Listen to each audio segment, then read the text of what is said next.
Thank you so much for joining this Global Scholar podcast series today. We have a guest. His name is Dr. Chris Alexander. I would really like you to introduce yourself, rather me introduce you. So could you introduce yourself, why you are in this podcast, and what you do actually for a living? Absolutely. First of all, Takeo, it is such a great pleasure to be with you. Thank you so much for the invitation to join you and Dr. Ramani for this conversation this afternoon. I'm really looking forward to it. My name's Chris Alexander. I'm a proud member of UTC's class of 1987. I was a political science major, and I've spent the subsequent decades of my life continuing on that same track. I'm a political scientist by training. My work has focused on the political and economic development of the Middle East and North Africa. Most of my research and field work and publication work has focused specifically on three countries in North Africa: Tunisia, Algeria, and Morocco. So in terms of my scholarly work, that's been my focus. But throughout my career, I've also had one foot in academic administration. So first at Texas A&M University and now at Davidson College, I've been the director of international studies programs. Today, I do more fundraising work for Davidson College than anything else, but that gives you a quick overview of what my professional trajectory has looked like. Okay, thank you very much. So my first question is, you touched a little bit about your scholarly work. Can you go a little bit deeper in what you actually studied and your scholarly work? Sure. So I was in graduate school in the very late 1980s and the very early 1990s. And at that time, if you talk to comparative political scientists working in many parts of the world, the issue that all of them studied was the transition to democracy. How does it get started in authoritarian countries? When does it succeed or when does it fail? In cases where it succeeds, how do you make sure that a democratic system remains stable? So if you worked in Latin America or substantial parts of Eastern Europe or Sub-Saharan Africa or Asia, that was the issue that you grappled with. Well, if you were interested in the Middle East and North Africa at that time, you really didn't have much to bring to that conversation because transitions to democracy simply weren't happening there. And so people like me who were training as political scientists, who were trying to enter the field at the time when that was the subject that everybody cared about, the burden on us was to explain why that was not happening in the part of the world that interested us. Why was it that democratic transitions, which seemed to move in waves across substantial parts of the globe, why was that wave not washing across the Middle East and North Africa? And so that's the general environment in which I entered the business. So I was a Fulbright scholar in Tunisia in 1992 and 1993, and I went there to look at one specific set of issues that were related to this broader question that I sketched out. I was really interested in the relationship between the trade union movement in Tunisia, the Islamist movement in Tunisia, and the central government. I was really interested in how those three entities competed with each other for popular support. And I was really interested in how that relationship unfolded in Tunisia in ways that looked very different from the way those relationships were unfolding in neighboring Algeria. And so that set of issues around trade unions, Islamist social protest movements, and economic reform, that really became the specific set of issues that my work concentrated on. That is really interesting. I'd like just to get a little bit feeling for why and how and everything, because that's a very interesting region of the world. I know a little bit about Algeria and Morocco in particular, but how did you end up on a Fulbright in Tunisia? Dean Ramani, I wish I had a better, sexier or more intellectual sounding answer to that good question. The true answer is necessity. I got to the point in my graduate career when it was time to go abroad to do dissertation research, just about the time the first Gulf War erupted. My initial plan had been to do my dissertation work on probably some aspect of agricultural and rural politics in places like Iraq and Syria and Jordan. And I should say, my interest in that particular region absolutely was born in a political science classroom at UT Chattanooga. A very specific set of classes, and one specific faculty member really lit the fire for me. And that fire has continued to burn for 4 decades. The challenge was that in 1991, 1992, a lot of grant programs were folding tents in the part of the Arabic-speaking world that I was really the most interested in. I was interested in getting out of graduate school. So I started casting about for a topic and a location that were still within the general cultural, political, economic context that I had studied, but was far enough removed from the theater of conflict so that grant programs could continue to function and Americans could continue to go do research there. And so that was the beginning of the process that ultimately culminated in me developing this interest in the labor movement in North Africa, the Islamist movement in North Africa, and the subsequent Fulbright opportunity in Tunisia. That is really interesting. I mean, yeah, of all places to end up. One of the things I also want to kind of jump on there is your statement about the importance of mentors in determining what you did, because that, I know that was true for me. I mean, I took a plant physiology class and that was it, and a biochemistry class, and that was it. It was just, you know, and it, can you kind of expand on that, and then also kind of talk about, do you still, are you still researching in those regions, or have you expanded? What do your students do? You know, are you? So I haven't been back to the field in 4 or 5 years now. So the nature of my different work today is such that I haven't been back to the field in longer than I would like. And, you know, in the future, that's something I'd love to be able to address. What has been really rewarding to me, though, is that both in my work at Texas A&M and more recently at Davidson, a huge part of my work involved creating opportunities for 18 and 19 and 20-year-olds to go places they've never been before, to have experiences as college freshmen and sophomores and juniors that I didn't have until I was a 25-year-old graduate student. And if I had it all to do again, and if it had been possible at the time, and it really wasn't at UTC in the mid-'80s, to have had those experiences that I had as a 25-year-old when I was in college would have been truly, truly transformational. They were incredibly powerful even as a 25-year-old graduate student, but I think I would have approached a number of really fundamental professional and life issues differently if I had had the chance to have an extensive abroad experience while I was in college. So that's a long-winded way of saying that I have used other students as a proxy for my own itch to be abroad, but that has been very rewarding work. And mentors at UT Chattanooga, I really cannot overstate or exaggerate the power of their influence in my life. I came to UTC in the fall of 1983. I grew up out in Hickson and Saudi. Had never been much further away than that.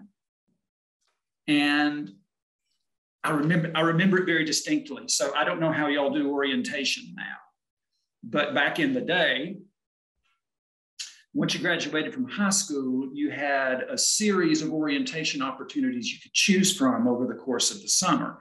I went to the very first one that was available in June. I hit that campus and my mind just exploded. I mean, even before classes started, I fell in love with what happens on a college and university campus, inside the classroom and out. And I was so fortunate over the course of my time at UTC to have a handful of faculty members, most of them in political science, but not all of them, who really completely changed the way I thought about the world and my place in it, and who equally importantly believed in me. You know, literally tapped me on the shoulder and said, hey, you know what? You should think about going to graduate school in X or Y. People who I wanted to do well for, because I knew that they expected that of me and would reward me for that. And those people were not just instructors who gave me 3 class credits if I did good work. These were people who really shaped the way I understood what a good life, what a meaningful life could involve. That is great. I mean, you have really described what mentors are, what we're supposed to do as faculty and as mentors. Yeah. You know, we change lives, and that's really you do. You really do. And you know, to this day, I can give you the names of the people in political science and in anthropology and in history and religion, philosophy. People who just, you know, I've said to subsequent generations of students that, like we all do, over the course of the first 18 years of our lives, we build little houses and we live in them. Those are the superstructures of our lives. And I got to UT Chattanooga, and in the best possible way, I felt like almost every day in class, some inspiring faculty member lit the fuse on a stick of dynamite and threw it up under my house. You know, to mix the metaphor, they picked up the little snow globe of my world and turned it upside down and shook it really, really hard. And it was disorienting, but it was exhilarating and it was exciting, and to be exposed to new people and new ideas and new values. All of that became really, really fundamental, not only to what I wound up doing professionally, but more importantly, to how I understood myself as a human being.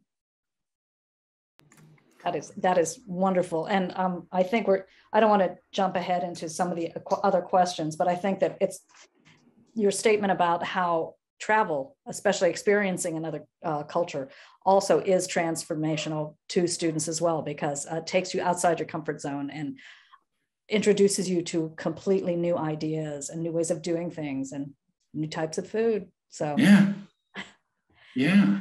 But thank you. Well, in terms of the food and other things Dr. Romani mentioned, I'd like to ask you about a question about Tunisia, because I've never been there. Yeah. Do you have any good memories that you can share from your experience? Oh, I have so many.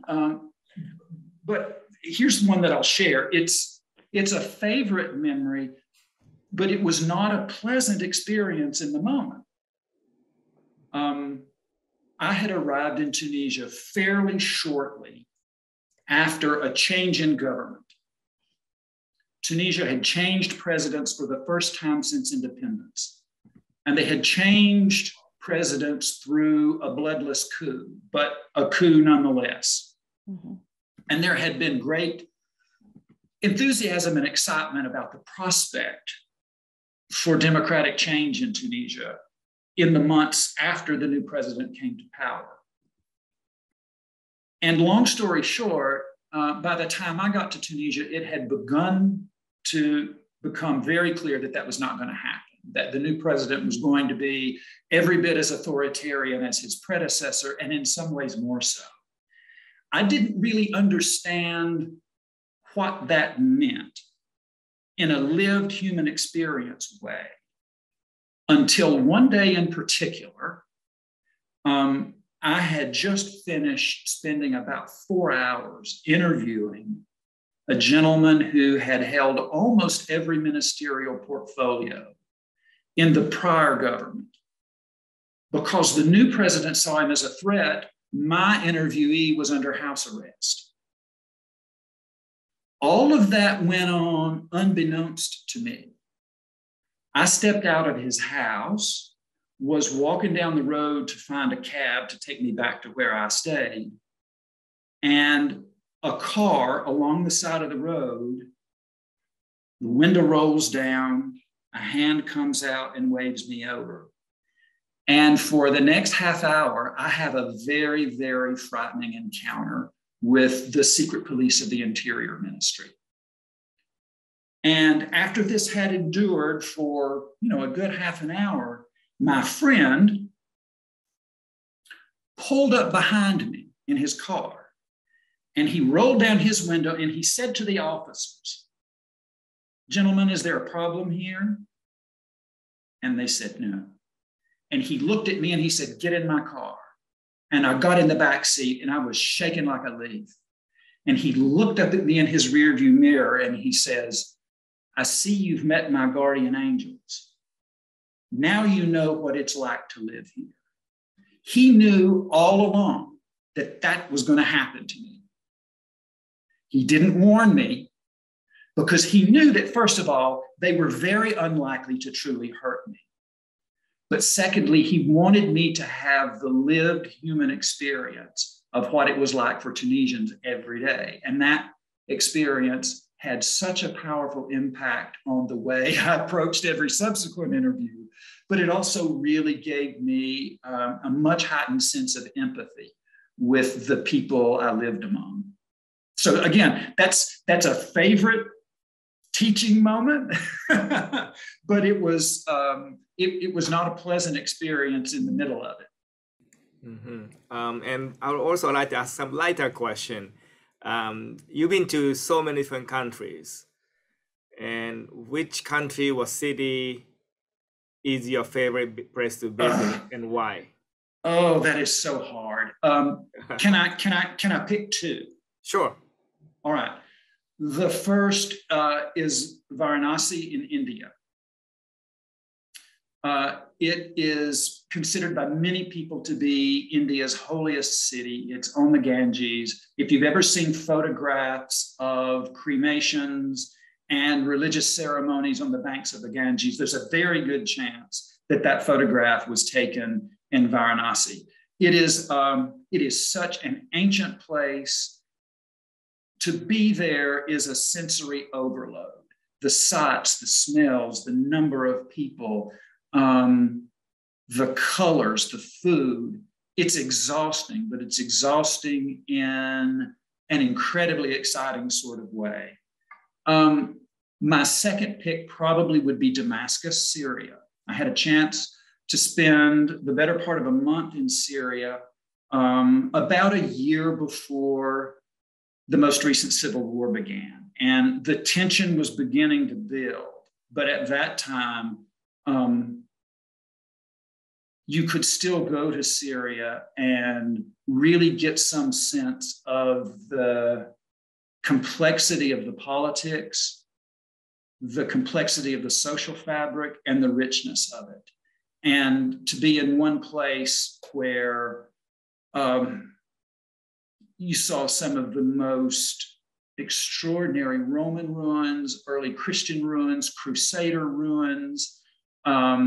Syria, for people who are interested in modern Middle Eastern politics, Syria has really been the crucible of most of the dramatic, powerful intellectual and political movements in the 20th century in the Middle East. And so in terms of places where you go and you just have this sense of being in the middle of everything, like this sense of being at some place that feels like the navel of the world. I had that feeling in both Varanasi and Damascus. Interesting. I thought I visited so many different countries and cities, but I have not been to those two cities. So I guess I have my bucket list has been extended. Then I also like to change the topic very briefly. Now I'd like to ask you as a scholar or a practitioner as a career. So my first question is, I'm sure you have a lot of tipping point in your career or job or whatever you have done in your life. If you have to name a few, what would be your one or two biggest accomplishment that you are very proud of what you have done so far?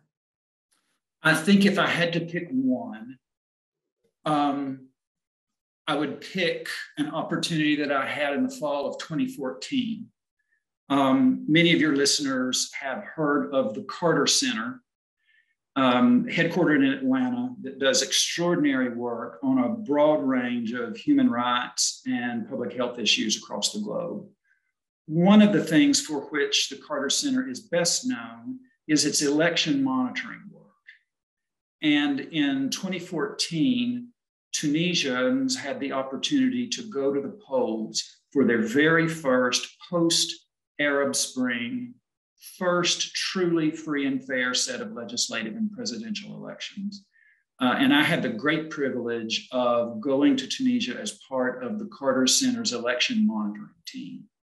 And to have a chance to be deployed in the days leading up to the polling and on the election day itself, to be in parts of the country that I had never been in before, and to watch Tunisians have that experience was one of the most powerful experiences I've ever had. So that's probably the one that I would pick. That is amazing to have that opportunity, and to go back to a place that you had visited so many years ago. I would like to kind of take that question, turn it on its head a little bit. In terms of accomplishments, do you have one that you would like to have a redo, that you did something but it didn't turn out quite the way you wanted it to? Yeah, do you have a redo story? I sure do, and that is such a great question. And at some point in this conversation, we might talk about advice. And one of the pieces of advice I would share is to constantly welcome the opportunities to ask yourself the question that you just asked me. Frankly, I wish I had a chance to do my whole dissertation fieldwork experience again. If I could go back and completely reformulate the questions I was asking, the way I did the research, I would do it in a fundamentally different way. I would do it in such a different way. And I look back on it now and I almost laugh at how naive I was and how bumbling I was and how many mistakes I made. I mean, really fatal mistakes. But I had such a fabulous experience at the same time. Like, for all of the stumbles and the missteps and the things I wish I had done differently and wish I could do again, to have that experience in the raw, unpolished, unvarnished state that I was in at that point in my life, I wouldn't trade that for anything. Thank you. That's great. Well, it's 21st century. So while she was asking the question, I'm learning that Tunisian election 2014, October 26th, that was election day. It's amazing that you were there. I just typed in Tunisia election, and this is the first one that showed up. So it sounds like you are part of the history. So while you were there, can you tell me exactly what you actually did? Sure. And one of the most fascinating things for me to learn was, I had always heard of the Carter Center, and they're in this country or that country monitoring elections. And I got a real education in what that means. So much. So think for a moment, if you were an authoritarian leader and you wanted to mess up an election, you wanted to make sure that you could shape the outcome before people went to the ballot box. Okay. When people think about corrupt elections, they think about stuffing ballot boxes or stealing ballot boxes. That happens. But really, most of the effort to put the fix in happens in the months leading up to the election. And so much of the Carter Center's really important work takes place before anybody actually lands in country, because they're monitoring the way in which the government develops the laws and the administrative procedures that will shape how the election takes place. So what are the laws about forming political parties? What are the laws around registering to vote? What are the laws around the press or freedom of association? All of those things which have really little to do with what happens on election day. influencing how governments make those decisions so that people do have an opportunity to organize themselves and to prepare for elections and then to participate in elections in ways that are truly free and fair. That prior work is really, really important.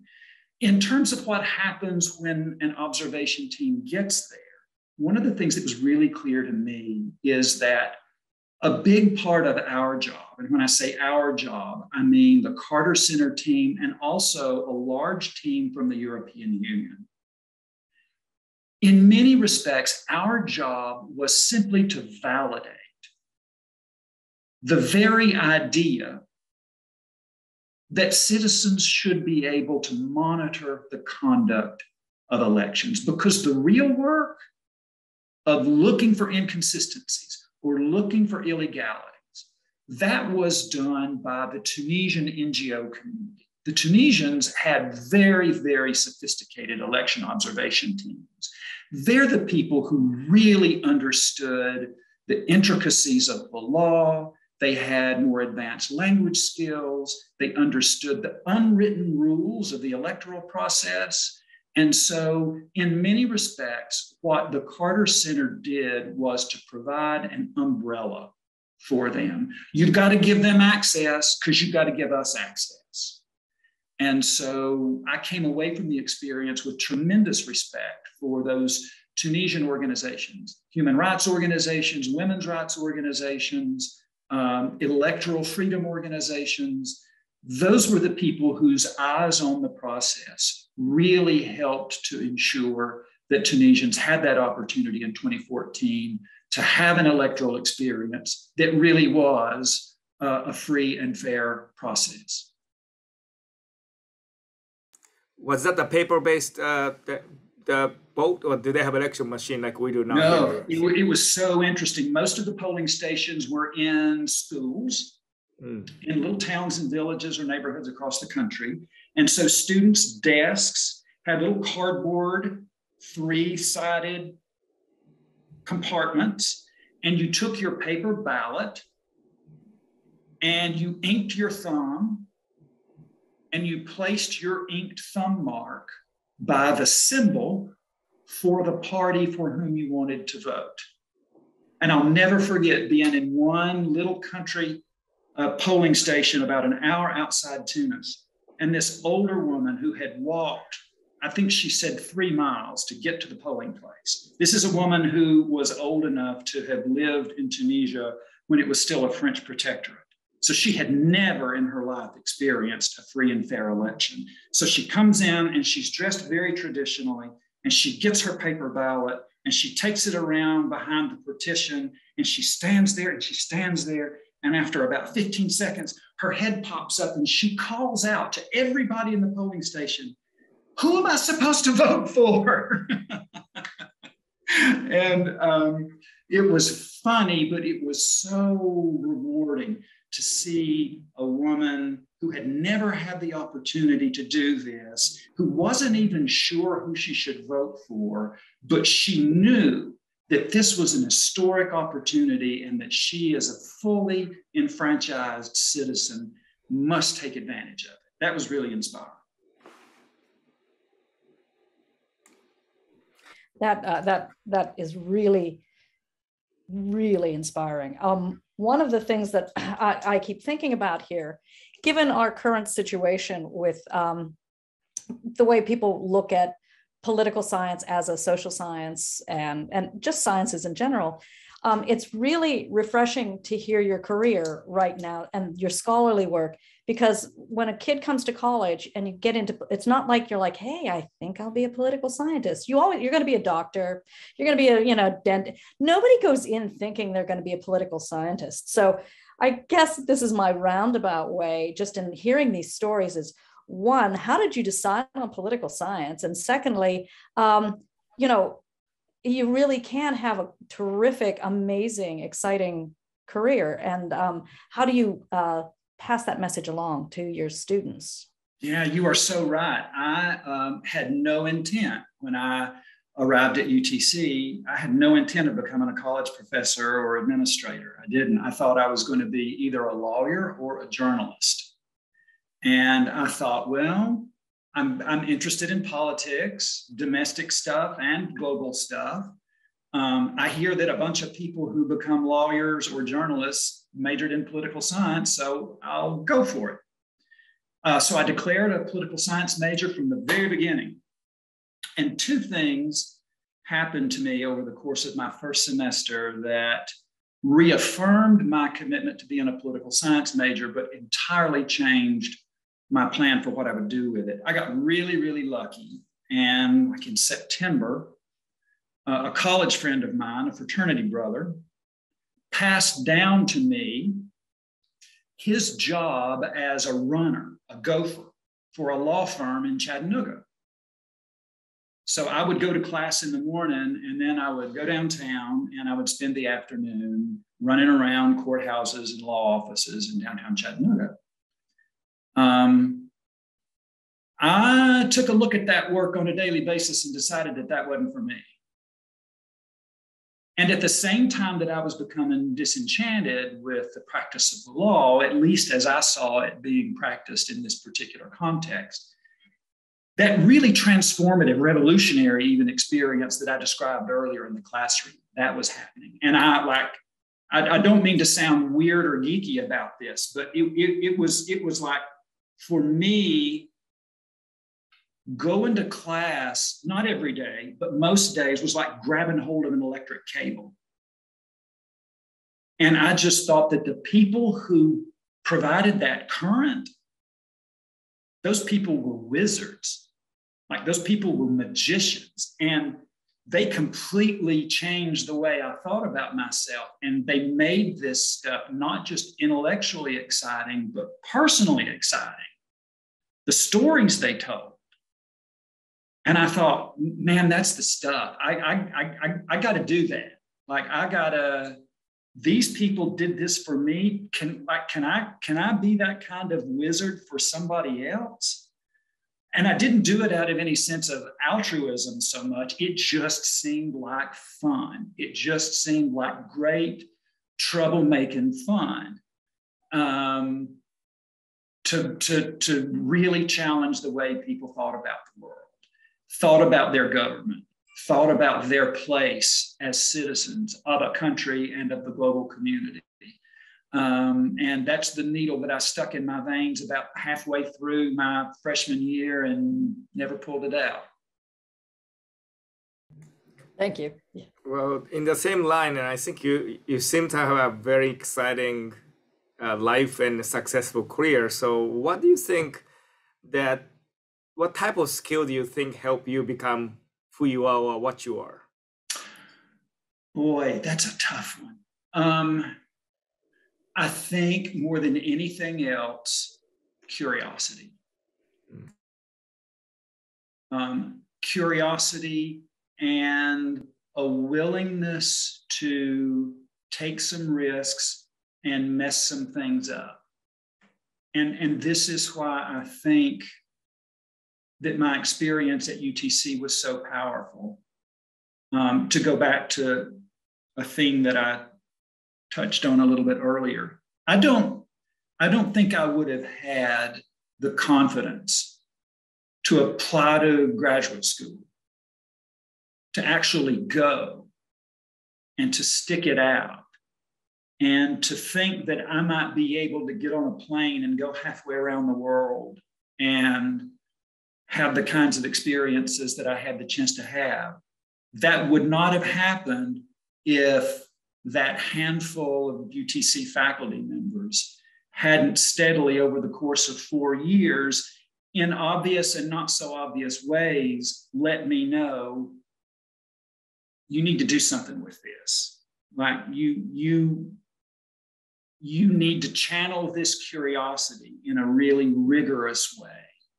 And so I think curiosity and a sincere interest in people, an enjoyment of cultural difference, an ability to appreciate both what is unique and rich and valuable about individual cultural traditions and ways of seeing, and at the same time, understand the common threads of humanity that stitch us all together. To be able to hold that balance of particularism and universality in balance in your head and in your heart, that's something that people at UTC helped me to do, and I would attribute most of what I've done ultimately to my willingness to let that run free. I'm really happy to hear you say that, because I was finishing up some interviews with students to go on this summer Spanish program. And one of the students asked me, well, what's the best thing I can do to prepare or have to prepare for this experience?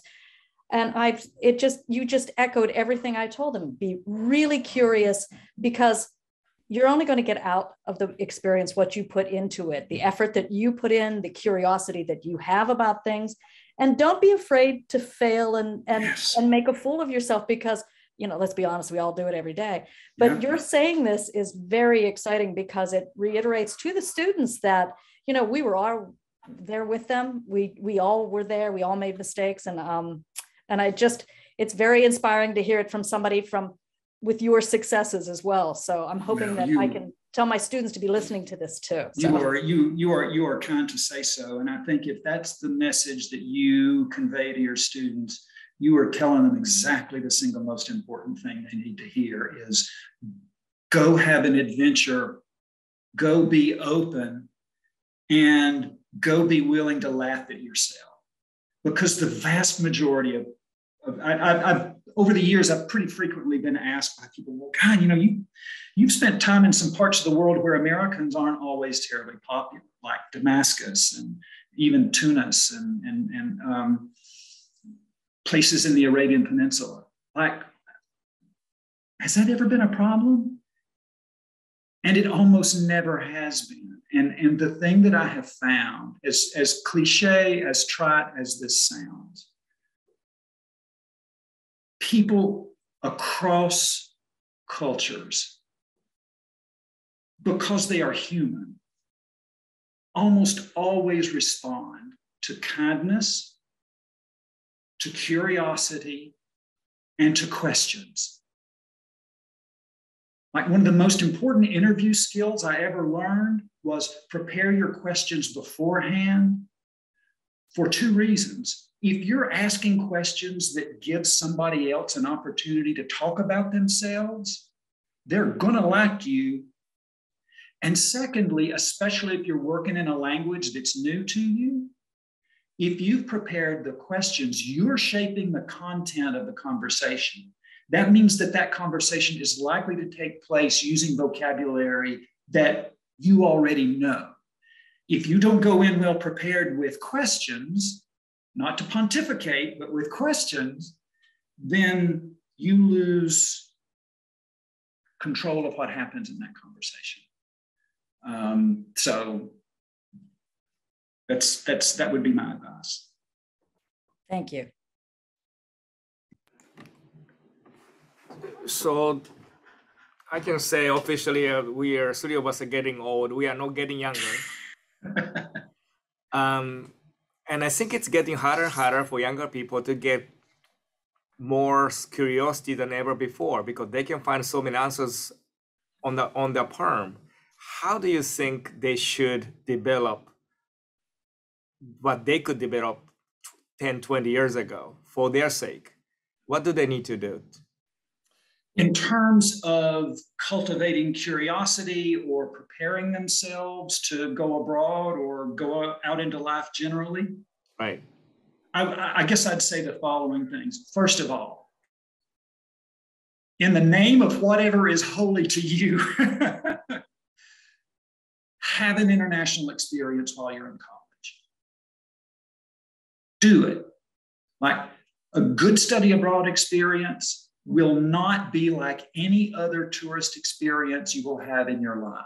You will never again have the opportunity to go immerse yourself in a place and truly learn about its history and its culture and its people in the way that you will if you'll do it while you're in college. This is the time of your life to have the time of your life. The impact that that experience has on you will extend so far beyond your professional trajectory. It will shape you as a person, and you are the person who's going to make every subsequent decision about what you do with your life.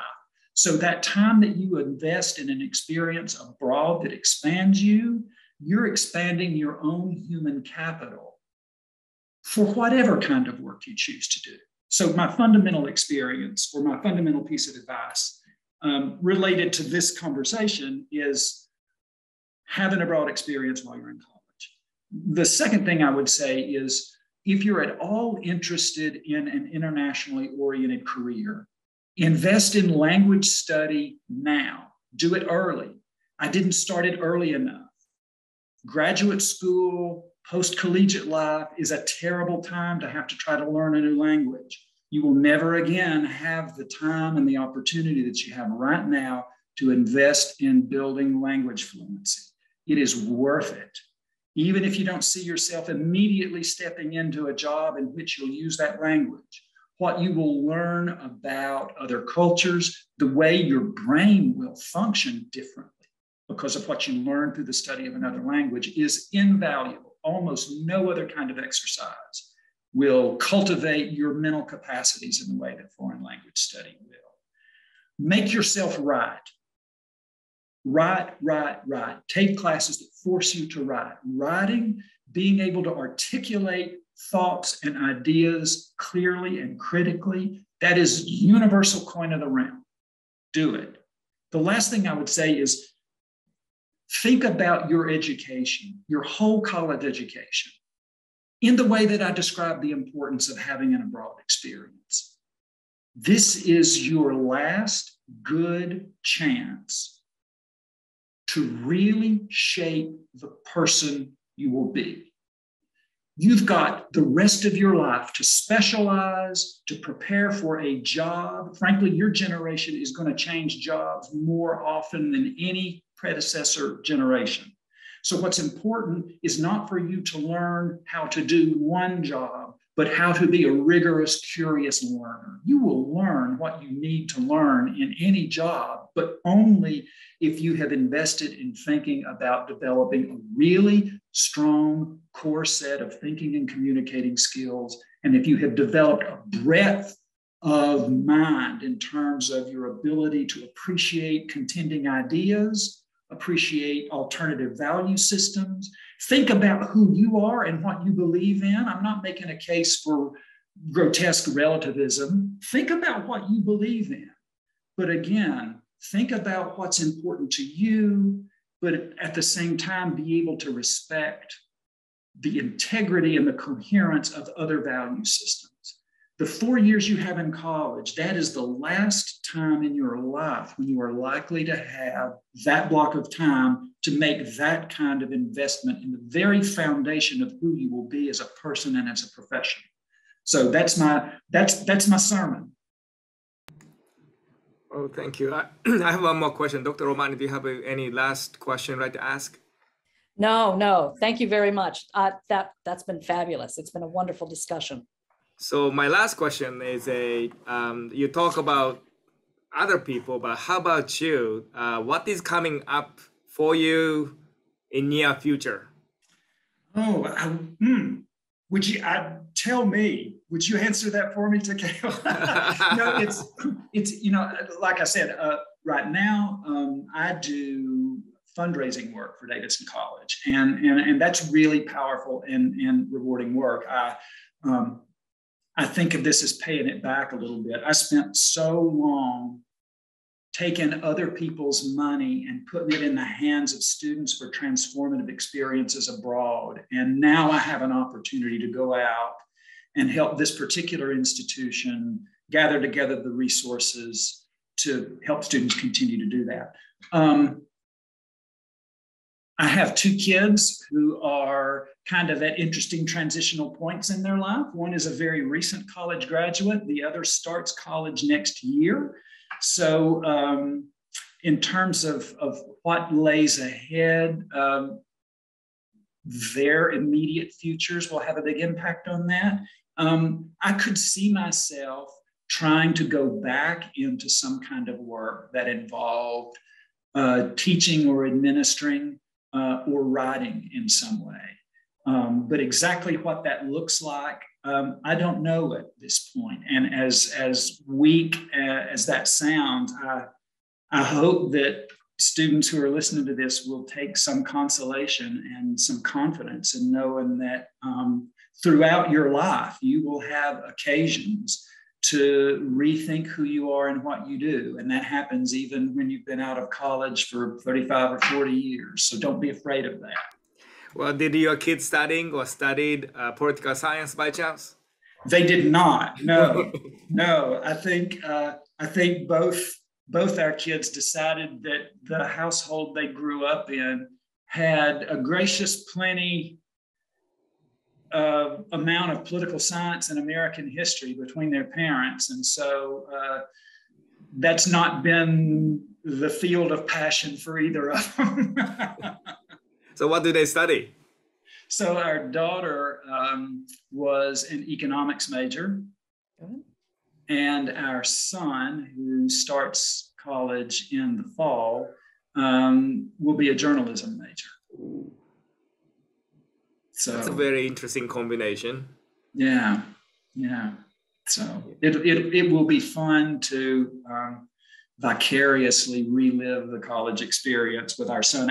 Our daughter has been in much the same situation that so many of UTC students have been, and that is that fully half of her college experience was truncated and marred by being at home rather than being on campus because of the pandemic. And so we are hopeful that our son gets to have something that feels more like the experience that we all wish all students could have. So fingers crossed. Okay. Well, this has been a very interesting story. I was actually tweeting as you speak, so everybody knows that we've been talking about this. I really like to thank you for your time today. Dr. Romani, would you like to say a few last-minute words?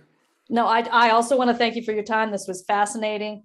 And at some point, if the graduate school touches you to be our speaker, think about it, okay? Because seriously, this has been really enlightening and exciting, and I think students need to hear the message, the good message coming out of what you can do with college education. I am truly honored to have had this chance to talk with you all today. As I hope I've made clear, UTC was as foundational to my life as my family. And I am just so impressed by everything that has happened in the time since I left campus to enhance international education opportunities for students there. And so I applaud you for that. And I hope that students who have an opportunity to hear this will take advantage and not take for granted the fabulous opportunities that y'all provide. And I'm truly honored that you would give me this opportunity to talk with you today. Thank you. Okay, thank you very much. I'm going to stop recording here.